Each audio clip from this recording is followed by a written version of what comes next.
Hello dear students, I am Bhavna Mishra Pandey and in today's class we will do additional question answers of the poem Amanda. So let's start with question 1. Write a short note on the title of this poem.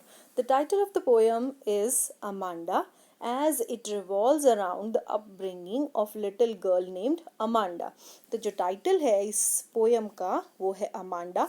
वो किसके चारों ओर घूमता है? Upbringing of a little girl, एक छोटी बच्ची जिसका नाम अमांडा है, उसके चारों ओर ये टाइटल ये जो पोएम है ये उसके चारों ओर रिवॉल्व मतलब घूमती है, उसके चारों ओर उसी की बात की जाती है इस पोएम में. Her life is full of struggles where she is denied freedom and expression. उसकी लाइफ बहुत ज़्यादा स्ट्रगल से भरी हुई है जहाँ पे ना तो उसको फ्रीडम दी जाती है ना वो कुछ एक्सप्रेस कर सकती है, कुछ मतलब व्यक्त करने की, कुछ बोलने की उसको नहीं है ज़रा सी भी फ्रीडम यहाँ पे इस पोएम में. Amanda is so much irate that she escapes reality by this word is irritate. Okay, so Amanda is so much irritated that she escapes reality by living in her imaginative world. Amanda जो है वो बहुत ज़्यादा इतनी ज़्यादा irritative हो गई है कि वो रियलिटी से भागने की कोशिश करती है, वो चाहती है एंड वो क्या कर रही है, वो अपने इस रियल वर्ल्ड से भाग के एक इमेजिनेटिव वर्ल्ड में रहने की ट्राई करती है. वो सोचती है कि ये जो रियल वर्ल्ड मेरे चारों तरफ है इसको छोड़ के मैं कहीं ऐसी अपनी दुनिया में चली जाऊं. Through this gateway she experiences calmness away from her nagging parents. अब उसके पेरेंट्स उसको कंटिन्यूसली बार बार उसको स्कॉल्ड करते हैं, उसको डांटते हैं, रिब्यूक करते हैं. तो इन सारी चीज़ों से वो क्या कर रही है, वो अपने मन में जो सोच रही है वो इस पोएम में है. एंड जो वो सोचती है उसको कामनेस फील होता है, यानी कि उसको शांति मिलती है कि मैं ये जगह छोड़ के कभी मरमेड बन जाऊं, कभी मैं नंगे पाँव से फुटप्रिंट बनाती रहूं, फुट के पैटर्न्स बनाती रहूं, ऐसा वो सोचती है. तो ये जो टाइटल है पोएम का अमांडा जो कि उस गर्ल की अपब्रिंगिंग पे बेस्ड है बहुत ही अप्रोप्रिएट है उसके लिए. अगर ये क्वेश्चन आ जाए कि इज दिस टाइटल जस्टिफाइड या अप्रोप्रिएट, तो दिस टाइटल इज अप्रोप्रिएट आप आंसर दे सकते हैं एंड उसके बाद एक्सप्लेनेशन भी दे सकते हैं. Okay, come to question 2. Why is Amanda getting scolded for having chocolates? तो अमांडा को क्यों डांटा जाता है चॉकलेट्स के लिए? Amanda is getting scolded for having chocolates as previously it had caused her acne. क्योंकि चॉकलेट से एक्ने की प्रॉब्लम हो जाती है इसलिए उसको डांटा जाता है. Maybe by her mother, शायद उसकी मदर उसको डांटती है. And for chocolate because chocolate से क्या हो सकता है, एक्ने की problem. Amanda's mother is very particular about such things and Amanda की मदर छोटी छोटी चीज़ों के लिए बहुत बहुत ज़्यादा कॉन्शियस रहती है अपनी बच्ची के लिए, इसलिए वो उसको डांट देती है. Amanda is made conscious about her physical appearance. Amanda को जानबूझकर कॉन्शियस करवाया जाता है, सचेत कराया जाता है उसके फिजिकल अपीयरेंस के लिए कि अगर वो चॉकलेट्स खाएगी तो क्या होगा, शी विल गेट पिंपल्स और एक्नेज on her face. It is very sad that at such a young age Amanda is made to worry about natural experiences. लेकिन ये एक सैड थिंग है कि इतनी छोटी सी एज में उसको उसके अपीयरेंस के लिए उसका जैसा वो मतलब जो भी वो खाना चाहती है उस पर बाउंडेशंस हैं एंड उसको छोटी छोटी चीज़ के लिए डांटा जाता है. So these are the things she was scolded by her mother for chocolates. Next is how life on a tower would be different from life anywhere else for Amanda. Amanda की जो लाइफ है अगर वो tower पे होती तो वो कैसे डिफरेंट होती अगर किसी और जगह की लाइफ से. So life on tower for Amanda would be very different from her reality, just like Rapunzel. Even she desires to live on top of a tower away from everybody. Everyday chaos. क्या था अगर Amanda उस tower पे रहती तो वो बहुत different होती, जो अभी रियलिटी में वो जैसी है वहाँ से वो बिल्कुल डिफरेंट होती उसकी लाइफ, जैसे कि रपुंज़ेल की थी. उसने वो टॉप उसकी इच्छा थी कि वो उस टावर के टॉप पे रहे एंड एवरीडे कैओस यानी एवरीडे की जो भी अव्यवस्थाएं हैं यहाँ से निकल के वो कहाँ चली जाए, बिल्कुल साइलेंस में चली जाए जहाँ पे nobody will be there to disturb her. Amanda suffers due to the constant nagging from her parents. Amanda इसलिए सफ़र करती है क्योंकि कॉन्स्टेंटली कंटिन्यूसली उसके पेरेंट्स जो थे रिब्यूकिंग, नैगिंग मीन्स फाइंड फॉल्ट्स, किसी में भी बार बार किसी पे दोषारोपण करना या किसी में बार बार दोष ढूंढना एंड उसके लिए फिर उसको डांटना। She seeks a place full of peace and serenity where there is no one to disturb her. Hence, she wishes to live on a tower. तो वो एक ऐसा प्लेस ढूंढती है जो कि पीसफुल हो, सेरेनिटी हो यानी कि कामनेस हो, वहाँ पे शांति हो और कोई उसको डिस्टर्ब ना करे। And she wishes to live on a tower, that's why वो चाहती है कि वो एक टावर पे रहे। Next question, question number 4 is why does Amanda seem moody most of the times. ऐसा क्यों लगता है कि अमांडा मूडी है, यानी कि मूड के हिसाब से काम करती है। Amanda seems moody most of the time because she is trying to make an escape from her sorry reality. जैसी उसकी अभी रियलिटी है वहाँ से वो हमेशा भागने की कोशिश करती है, इसलिए हमको लगता है कि वो मूडी है। Where she is nagging most of the times, जहाँ पे उसमें बार बार दोष ढूंढे जा रहे हैं, ऐसी रियलिटी से वो भागने का ट्राई करती है, इसलिए हमको लगता है कि वो मूडी है। It is indeed a sorry state of a small child like Amanda to bear. ये जो स्थिति है वो एक ऐसी स्थिति है, दुख से, सॉरी स्टेट एक दुख से भरी हुई ऐसी स्थिति है एक बच्चे की जिसको अमांडा जैसा बच्चा जिसको मतलब सहन कर रहा है जिन सारी चीज़ों को। ये स्टोरी है अमांडा की। Here the only defense against such reality is her imagination where she often escapes to. And उसको डिफेंड करने के लिए, उसको बचाने के लिए यहाँ पे कोई एक ही चीज़ है, वो है उसकी इमेजिनेशन। एंड जब वो सोचने लगती है इमेजिनेशन में कि मैं वहाँ हूँ तो मैं ये करूँ, वो सारी चीज़ें केवल उसको वही चीज़ें बचा पाती हैं।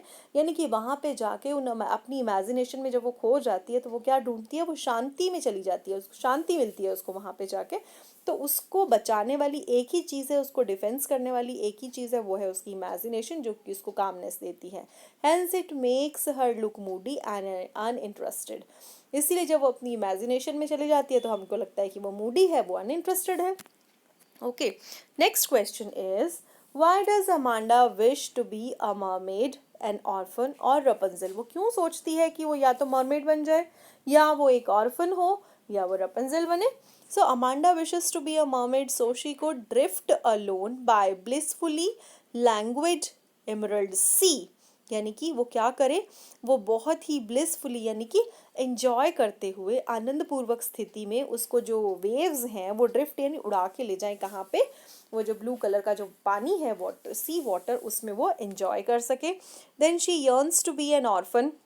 वो चाहती है कि वो एक ऑर्फन हो, ऑर्फन यानी अनाथ, so that she could be she is able to roam the sea and make patterns using the bare feet. यानी कि वो इधर उधर सड़कों पे क्या कर सके, रोम द सैंड, सैंड में यानी कि सी में नहीं, वो सैंड में चलना चाहती थी, सैंड में, और क्या करे उससे अपने बेयर फीट से वहाँ पे पैटर्न्स बना सके। Being Rapunzel mean she could live carefree on a high tower. और वो रपंजल की तरह चाहती है कि वो केयर फ्री लाइफ जिए जहाँ पे किसी की भी चिंता करने की ज़रूरत ना हो, बिल्कुल आराम से वो विदाउट एनी डिस्टर्बेंस वहाँ पे रह सके। Amanda wishes to be these so that she could avoid her suffocating reality. Amanda चाहती है इन सारी जगहों पे जाना, ये सब कुछ बनना, ताकि जो उसकी लाइफ है अभी जो रियलिटी में जहाँ पे वो है वहाँ के सफोकेशन से वो निकल सके, वहाँ से बच के जा सके। That's why she wants to be a mermaid, an orphan और Rapunzel. Next question is how does it help Amanda to be an orphan. अगर वो एक ऑर्फन हो तो वो क्या करे, और मतलब वो कैसे उसको हेल्प कर सकता था। Amanda feels troubled around her parents, क्योंकि अमांडा को पेरेंट्स से प्रॉब्लम किससे थी, पेरेंट्स से थी। So she wishes herself to be an orphan, इसलिए वो चाहती थी कि काश कोई नहीं हो पेरेंट्स तो बहुत अच्छा है। As then only she could live a life of her own without much hassle.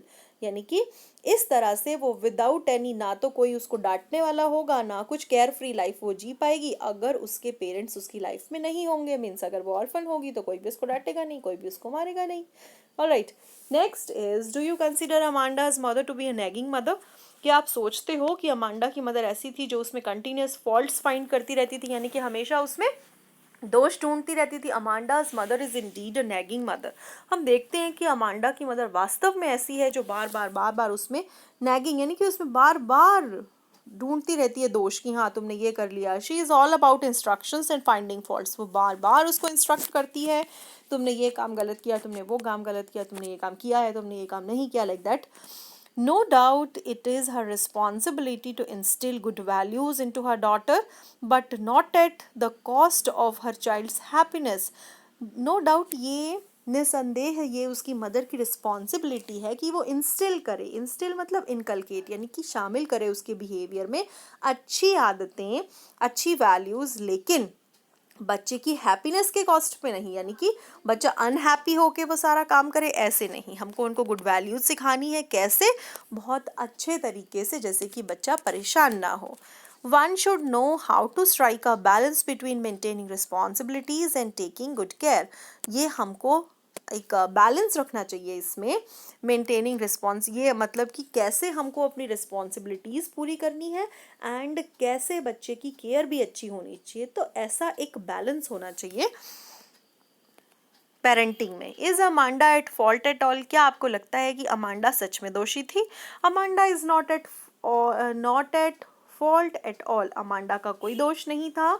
It is too harsh for a small child to understand the concept of acne and not eating a chocolate. अगर Amanda इतनी छोटी सी बच्ची के बारे में सोचें तो ये बहुत ही हार्श है, बहुत ही कटु है कि एक छोटे बच्चे को हम बार बार ये सिखा रहे हैं कि एक्ने का कॉन्सेप्ट, कि तुम्हें पिंपल हो जाएगा, कि तुम चॉकलेट मत खाओ। Love for parents is missing from Amanda's life.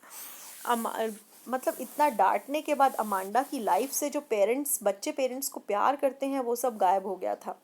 यानी कि पेरेंट्स उसको प्यार ही नहीं करते थे, अमांडा को ऐसा फील होता था।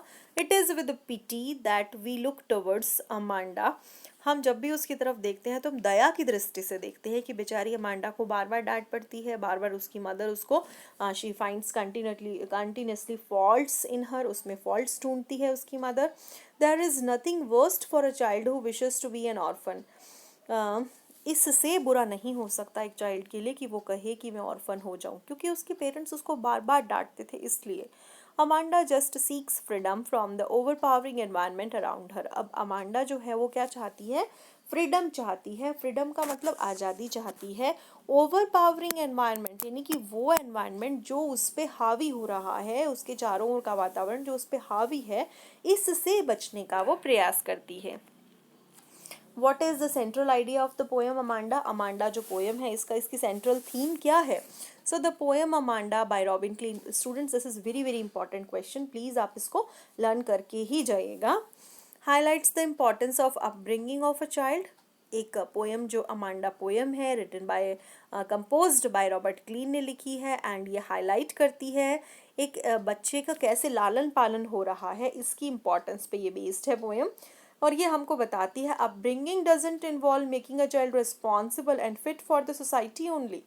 हम जब भी उसका पालन पोषण करें, उसको बड़ा करें, तो उसमें ये ज़रूरी नहीं कि हम हर चीज़ में रिस्पॉन्सिबल बनाएं, बच्चे को रिस्पॉन्सिबल बनाएं, fit for the society only. It is important to note that upbringing involve understanding from both the sides. Understanding दोनों तरफ से होनी चाहिए, समाज की तरफ से भी, यानी कि जो उसके चारों तरफ का वातावरण है वहाँ से भी, मतलब हम भी बच्चे को समझें अच्छी तरह से, एंड बच्चे को जो भी हम सिखा रहे हैं वो बहुत ज़्यादा एक तरह से उसका एक्सप्लॉइटेशन नहीं होना चाहिए बच्चे का, वो प्यार से बच्चे को समझाना चाहिए। One can not just force a child to be civilized and good mannered. हम किसी भी बच्चे को फोर्सफुली सिविलाइज्ड नहीं बना सकते या गुड मैनर्ड नहीं बना सकते, फोर्सफुली नहीं, बाय अप्लाइंग फोर्स नहीं, प्यार से। Love and proper care is required in nurturing a child. Fostering and nurturing both are the same words, यानी कि बच्चे का जब भी लालन पालन हो तो कैसे? With love and proper care of a child. So thank you so much students. We will meet in the next video. Bye bye.